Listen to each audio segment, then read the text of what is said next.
27 de septiembre, San Vicente de Paúl. Aún. En los periodos de mayor decadencia religiosa, cuando los hombres parecen haber olvidado totalmente el Evangelio, Dios se encarga de que surjan en la cristiandad ministros fieles, capaces de reavivar la caridad en el corazón de los hombres. San Vicente de Paúl fue uno de esos instrumentos de la providencia. Sus padres poseían una pequeña granja en Pony, aldea vecina a Dax, en la Gascuña. Ahí nació Vicente, el tercero de 4 hermanos. Ante la inteligencia y la inclinación al estudio de que Vicente daba muestras, su padre le confió a los franciscanos, recoletos de Dax, para que le educasen. Vicente terminó sus estudios en la Universidad de Toulouse y, en 1600, a los 20 años de edad, recibió la ordenación sacerdotal. Lo poco que sabemos sobre la juventud de Vicente no hacía prever la fama de santidad que alcanzaría en el futuro. Se dice que hizo un viaje a Marsella, que estuvo prisionero en Túnez y que logró escapar en forma muy novelesca. Pero estos sucesos han sido tan controvertidos y plantean tantos problemas que lo mejor que podemos hacer es ignorarlos. El propio San Vicente cuenta que, en aquella época, lo único que le preocupaba era hacer carrera. Logró obtener el puesto de capellán de la reina Margarita de Valois, al que estaban anexas las rentas de una pequeña abadía, según la reprobable costumbre de aquel tiempo. Vivía en París con un amigo, cuando ocurrió un suceso que iba a cambiar su vida. El amigo con quien compartía sus habitaciones le acusó de haberle robado 400 coronas y, como todos los indicios estaban en contra de Vicente, empezó a esparcir entre sus conocidos el rumor de que su compañero era un ladrón. Vicente se contentó con negar el hecho, diciendo: «Dios sabe la verdad». 6 meses más tarde, cuando Vicente había soportado la difamación con increíble paciencia, el verdadero ladrón confesó su fechoría.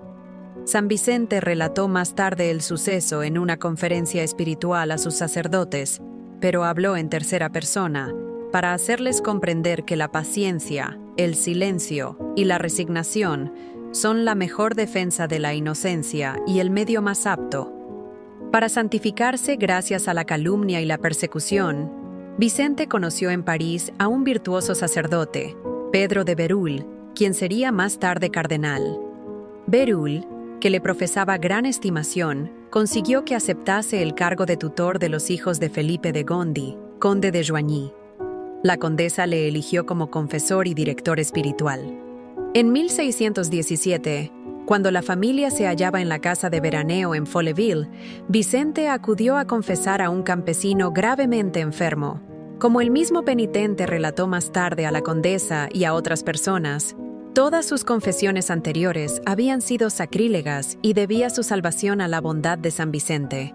La condesa quedó horrorizada al oír hablar de tales sacrilegios.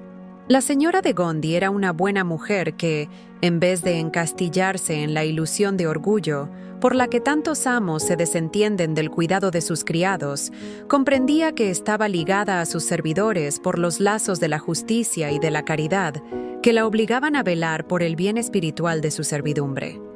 Las buenas inclinaciones de la condesa ayudaron también a San Vicente a caer en la cuenta del abandono religioso en que vivían los campesinos de Francia, de suerte que la condesa le convenció fácilmente para que predicase en la iglesia de Folleville e instruyese al pueblo sobre la confesión. Tras los primeros sermones, fue tan grande la multitud de los que acudieron a hacer su confesión general, que Vicente tuvo que pedir ayuda a los jesuitas de Amiens.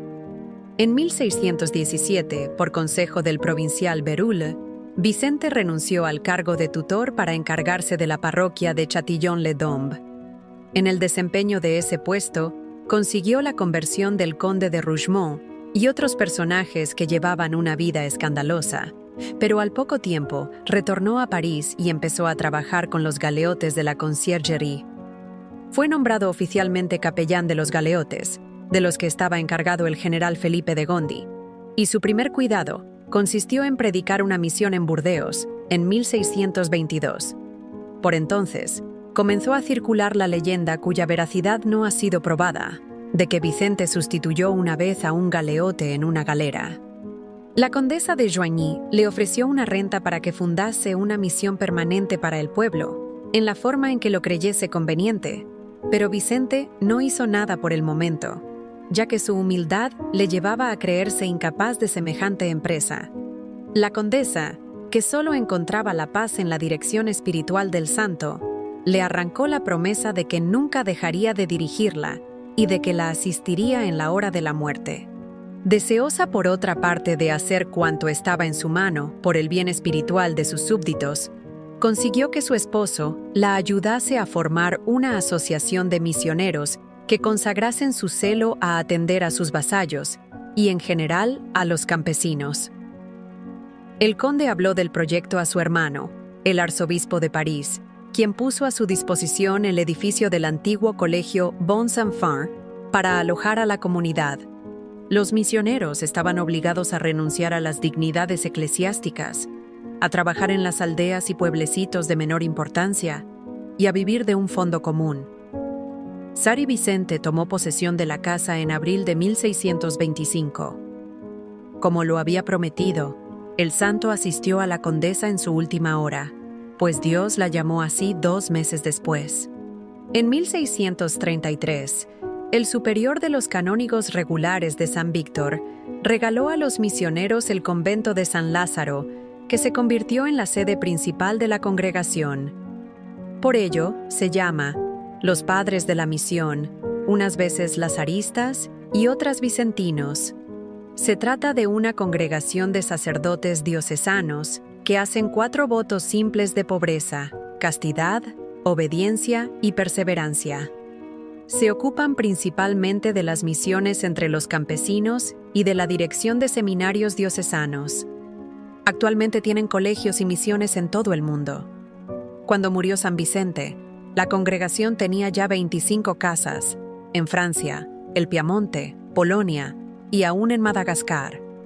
Pero el celo de Monsieur Vincent, como empezó a llamársele cariñosamente, no se satisfizo con esa fundación, sino que trató de remediar las necesidades corporales y espirituales del pueblo por todos los medios posibles, y con ese fin estableció las cofradías de la caridad, la primera de ellas en Chatillon, cuyos miembros se dedicaban a asistir a los enfermos de las parroquias.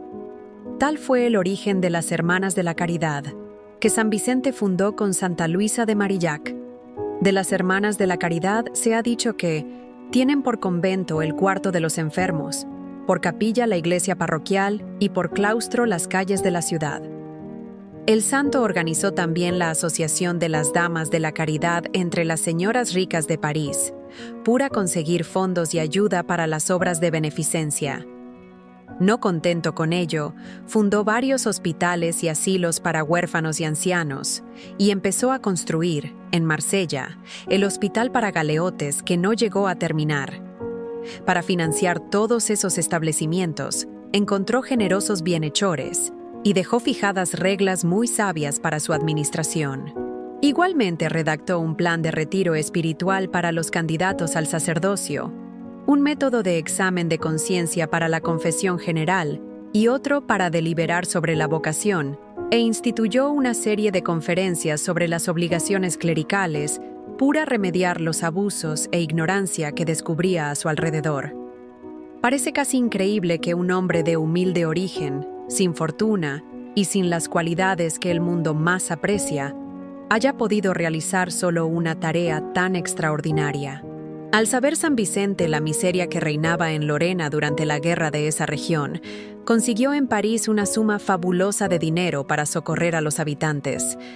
Además, envió a sus misioneros a predicar entre los pobres y enfermos de Polonia, Irlanda, Escocia y aún de las Hébridas. Su congregación rescató en el norte de África a 1,200 esclavos cristianos y socorrió a muchísimos otros. El rey Luis XIII mandó llamar al santo para que le asistiese en su lecho de muerte, y la regente, Ana de Austria, le consultaba acerca de los asuntos eclesiásticos y la concesión de beneficios. Sin embargo, San Vicente no consiguió persuadir a la reina, en el asunto de la fronda, a que hiciese renunciar a su ministro Mazarino por el bien del pueblo.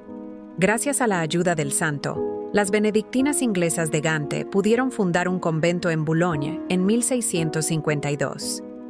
Pero esta colosal actividad no distraía un instante a Vicente de su unión con Dios. En los fracasos, decepciones y ataques, conservaba una serenidad extraordinaria, y su único deseo era que Dios fuese glorificado en todas las cosas. Por increíble que pueda parecer, San Vicente era un hombre de carácter belicoso y colérico, según lo confiesa él mismo. Podría creerse que se trata de una exageración debida a la humildad, pero otros testigos confirman esas palabras. Sin la gracia, dice el mismo Vicente, me habría dejado llevar de mi temperamento duro, áspero e intratable. Pero la gracia de Dios no le faltó y supo aprovecharla hasta convertirse en un hombre dulce, afectuoso y extraordinariamente fiel a los impulsos de la caridad y el amor de Dios. El santo quería que la humildad fuese la base de su congregación y no se cansaba de repetirlo. En cierta ocasión, se negó a admitir en su congregación a 2 hombres de gran saber, diciendo: «Vuestras habilidades están por encima de nuestro nivel y pueden encontrar mejor empleo en otra parte. Nuestra gran ambición es instruir a los ignorantes, mover a penitencia a los pecadores y sembrar en el corazón de los cristianos el evangelio de la caridad, la humildad, la mansedumbre y la sencillez». Según las reglas de San Vicente, los misioneros no debían hablar nunca acerca de sí mismos, porque tales conversaciones proceden generalmente de soberbia y fomentan el amor propio. Era muy grande la preocupación de San Vicente por la rapidez con que se divulgaba el jansenismo en Francia.